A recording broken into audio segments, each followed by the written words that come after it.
Ramakrishna Hari. Good morning सगळ्यांना. असा छान मस्तपैकी सूर्य उगवला होता.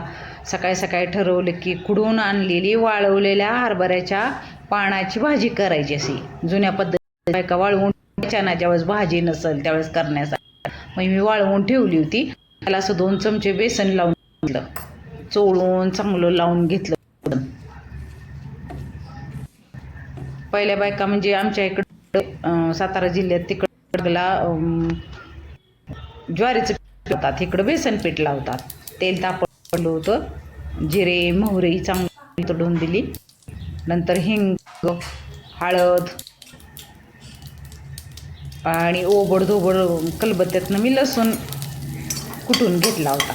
कारण मिक्सरमध्ये बारीक केलं, असा बारीक केल्यानंतर खूप छान चव लागते भाजीला लसणाची.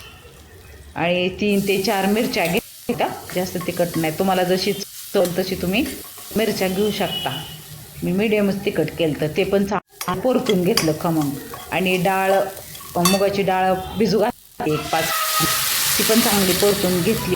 2 माणसाला लागेल एवढं बारका छोटा होतं तेवढं पाणी ओतून घेतलं. त्याला पण उकळी येऊन दिली, चवीनुसार मीठ टाकलं, चांगली उकळून येऊन द्यायची आणि गॅस बारीक करायचा. आणि 1.5 चमचा ओबड धोबड कूट टाकलं. गॅस बारीक केल्यानंतर आपण बेसन कसं करतो वरून वरून घ्यायची, म्हणजे गाठी होत नाहीत बेसनच्या. असं चांगलं हे करून घ्यायचं. बेसन पीठ करतो आपण तसं पीठ सगळं टाकून घ्यायची भाजी. ते बारीक गॅस केल्यावर गाठी होत. इतकी छान आणि टेस्टी जी झाली ना, आंबट ही खूपच छान झाली होती. जुन्या काळातल्या भाज्या ह्या आमची आजी गाडग्यात अशी करून ठेवायची.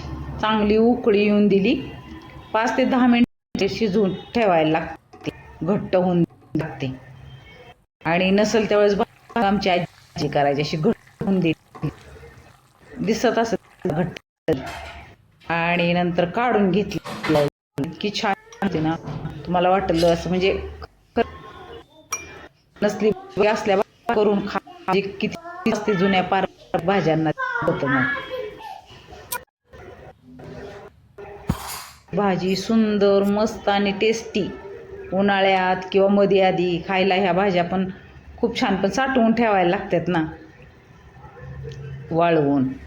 आणि आमच्या शेतातली भाजी आहे ही, कुडून आणलेली ठेवलेली अशी छान, त्यामुळे खूप छान चविष्ट भाजी. आणि मग जेवायला बसले आणि भाजी जेवून घेतलं. मग हरभऱ्याची गरगट्ट्याची भाजी, दही, भाकरी.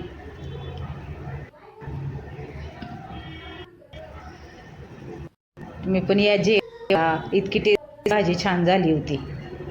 खूप जुन्या पारंपरिक भाज्या आहेत, आपण विसरलोय. त्या भाज्या लक्षात ठेवायला पाहिजे. मी पण आजी लांब होताना बघायची. आवडली तर लाईक, शेअर, सबस्क्राईब करा चॅनलला प्लीज.